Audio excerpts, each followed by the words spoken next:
क्या सर, आपकी आंखें भरी भरी लग रही हैं बहुत। लगता है कल रात भर आप सोए नहीं हो।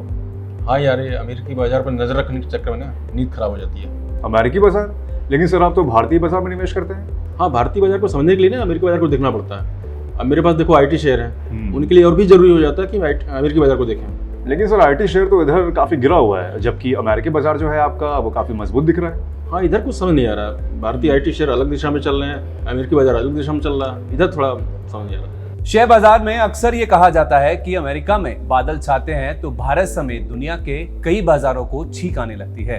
यानी अमेरिकी बाजार के हर इवेंट का भारतीय शेयर बाजार पर भी गहरा असर होता है। बाजार में ट्रेडिंग करने वाले एक्टिव निवेशक अक्सर रात में देर तक जगकर अमेरिकी बाजार का प्रदर्शन देखते हैं या सुबह उठते ही ये डेटा देखते हैं कि अमेरिकी बाजार में कैसे क्लोजिंग हुई है। अक्सर भारतीय बाजार भी अमेरिकी बाजार की दिशा के मुताबिक ही रुख करते हैं। यही नहीं, अगर आईटी शेयरों की बात करें तो ये तो अक्सर अमेरिकी शेयर बाजार के हिसाब से ही चलते देखे गए हैं।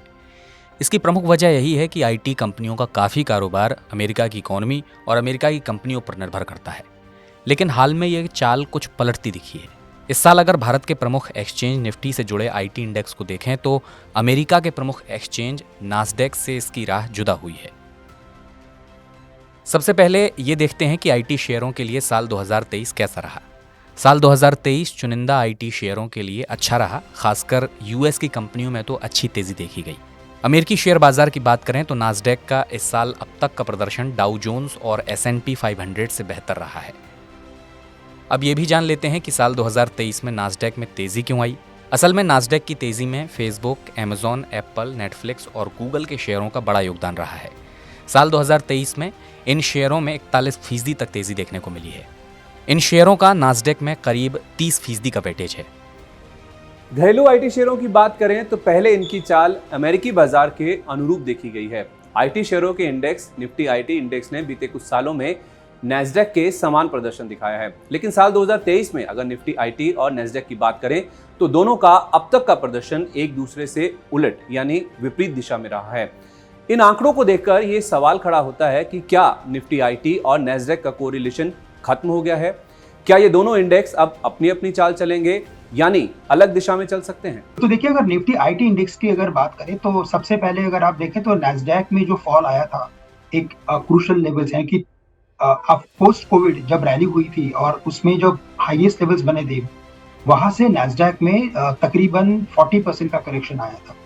और वही अगर हम निफ्टी आईटी इंडेक्स की बात करें तो वहां पे भी एक बड़ी रैली हुई थी और बड़ी रैली के बाद का जो करेक्शन था वो 33-34% के करीब का करेक्शन था, यानी थोड़ा लेसर करेक्शन था।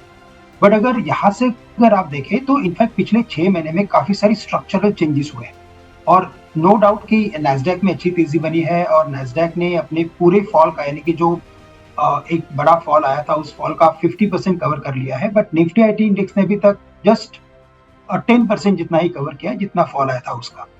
सो इसका इंडिकेशन यही है कि एक डायरेक्ट कोरिलेशन नहीं है, लेकिन यस, अगर यूएस में वापस अगर लिक्विडिटी की अगर बात बनती है, आई मीन टू से अगर वहां पे रेट पॉज अगर होता है तो वहां पे जो लिक्विडिटी जो है यानी कि जो यूएस मार्केट्स में जो पैसे हैं वो वापस इमर्जिंग मार्केट्स में आने की शुरुआत हो जाएगी और फिर यहाँ पे वापस एक आईटी ऐसा सेक्टर है कि जहाँ पे पैसे और इन्वेस्टमेंट्स के बेसिस पे आ सकते हैं।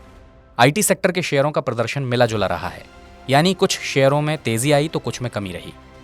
प्रेसिस्टेंट Systems, LTI, Mindtree, Coforge, HCL Tech, LNT technology services और टेक महिंद्रा के शेयर 4 से 22% तक चढ़े, यानी चुनिंदा आईटी शेयरों में खरीदारी देखने को मिली है। पर इन्फोसिस और एम्फेसिस और विप्रो में इस साल 16% तक की गिरावट रही। अब आप सोचेंगे कि कुछ आईटी कंपनियों में रिकवरी क्यों दिखी है, तो इसकी प्रमुख वजह यह है कि दिसंबर 2022 की तिमाही के बाद कंपनियों के कर्मचारी खर्च में कमी हुई है। हालांकि कुछ एनालिस्ट का मानना है कि ये रैली शायद जारी न रहे। साल 2023 के बाकी बचे हिस्से में कंपनियों के लिए दिक्कत हो सकती है। BFSI यानी banking, financial services and insurance कंपनियां अपने खर्च में कटौती कर सकती हैं। BFSI सेक्टर से आईटी कंपनियों की आय का 33% तक हिस्सा आता है। बाकी सेक्टर से भी मांग में धीमापन रहने की आशंका है, यानी शॉर्ट टर्म में ज्यादातर आईटी कंपनियों के लिए दिक्कत बढ़ सकती है। अमेरिका में तेजी से बढ़ी ब्याज दरों की वजह से मंदी आने की आशंका गहरा रही है। मंदी आने की आशंका से भारत और विदेश में कंपनियां आईटी खर्च में कमी कर सकती हैं। इससे आने वाली कुछ तिमाहियों में आईटी कंपनियों के नतीजों पर असर रहने की आशंका है। अब ये भी जान लेते हैं कि आईटी कंपनियों के मार्च तिमाही के नतीजे कैसे रहे। कोटक इंस्टीट्यूशनल इक्विटीज के मुताबिक क्वार्टर 4 में ज्यादातर आईटी कंपनियों पर स्लोडाउन का असर दिखा है और इसमें बड़ा असर बीएफएसआई और कम्युनिकेशंस बिजनेस सेगमेंट का रहा। इसके अलावा नॉर्थ अमेरिका से पहले की तुलना में कम कारोबार का भी असर देखने को मिला है। केआईई के मुताबिक इन्फोसिस को छोड़कर ज्यादातर कंपनियों के लिए जून तिमाही के नतीजे भी कमजोर रहने की आशंका है। नॉर्थ अमेरिका में कई प्रोजेक्ट अटकने और कैंसिल होने के साथ साथ बीएफएसआई और कम्युनिकेशंस सेगमेंट में कमजोरी का असर देखने को मिल सकता है। हालांकि केआईई के मुताबिक इन्फोसिस और एचसीएल टेक के शेयर में मौजूदा स्तर से अच्छी अपसाइड की उम्मीद है। अब इन सब से कई अहम सवाल खड़े होते हैं। क्या आईटी इंडेक्स बाजार को आउट परफॉर्म करेगा? क्या आईटी इंडेक्स में रिवाइवल के लिए कोई संकेत दिख रहे हैं? और क्या आईटी शेयरों में पैसा लगाने का सही समय आ गया है? से देखा जाए तो बिल्कुल खरीदा जा सकता है। शॉर्ट टर्म में ऐसा हो सकता है कि एक टैक्टिकल हमें मूव मिल सकता है, क्योंकि मार्केट काफी चल चुका है, आईटी स्टॉक्स अभी भी काफी अंडर परफॉर्म कर रहे हैं, तो एक मूवमेंट मिलेगी। तो देखिए, अगर इन्फोसिस की बात करें तो हमें लगता है कि यहाँ से इन्फोसिस 1500 से लेकर 1600 के लेवल्स बिल्कुल दिखा सकता है। फेयर वैल्यू उसी के करीब की है, करंट लेवल 1300 के करीब का है, तो एक डिसेंट अपसाइड बनती है। एचसीएल टेक्नोलॉजीज के नंबर्स काफी अच्छे थे और हमें लगता है कि ये भी स्टॉक 1250 से लेकर 1250 के लेवल्स कम से कम दिखा सकता है। लेकिन जैसे कि इसने नंबर्स अच्छे दिए थे और अगर आने वाला क्वार्टर भी अगर अच्छा जाता है तो इसमें और भी अपग्रेड्स देखने मिलेंगे। तो मोटा मोटी हमें लगता है कि ये स्टॉक 1400 1450 के लेवल्स दिखा सकता है, यानी कि 1400 1450 के लेवल्स एचसीएल टेक्नोलॉजीज दिखा सकता है, 1500 1600 के लेवल्स इन्फोसिस दिखा सकता है। टीसीएस करंट अगर लेवल्स पे देखा जाए तो फेयर वैल्यू के काफी नजदीक आ चुका है, 3500 3450 के करीब की इसकी फेयर वैल्यू है। लेकिन अगर कोई करेक्शन आता है तो बिल्कुल इसमें लॉन्ग की पोजीशन बनाई जा सकती है।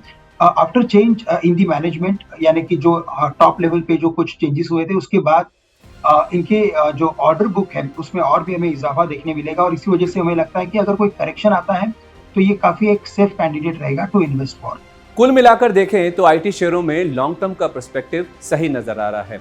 अमेरिका में ये चर्चा है कि आगे ब्याज दरों में बढ़त का सिलसिला थम सकता है। अगर रेट पॉज होता है तो आईटी इंडेक्स में तेजी आएगी, लेकिन इसमें दो बातें अहम हैं। पहला ये कि अमेरिका में बैंकिंग सिस्टम का स्टेबलाइज होना बहुत जरूरी है। इसकी वजह यह है कि हमारे आईटी सेक्टर के कारोबार का बड़ा हिस्सा अमेरिकी बैंकिंग सेक्टर से आता है। दूसरा, आर्टिफिशियल इंटेलिजेंस यानी एआई का असर कितना होगा ये भी अभी साफ नहीं है, इसलिए आईटी सेक्टर थोड़ा कॉशियस या सचेत दिख रहा है। लेकिन मीडियम से लॉन्ग टर्म में ये सेक्टर अच्छा प्रदर्शन कर सकता है, इसलिए आईटी सेक्टर में 6 से 12 महीने का नजरिया लेकर निवेश करना ज्यादा समझदारी हो सकती है। एक्सपर्ट्स के मुताबिक दिग्गज कंपनियों पर फोकस करें जिनका ऑफशोर कारोबार काफी बड़ा है। ऐसी कंपनियों पर चैट जीपीटी या एआई की वजह से दबाव कम रहेगा। इनमें निवेश बनाए रखें, आपको अच्छा रिटर्न मिल सकता है।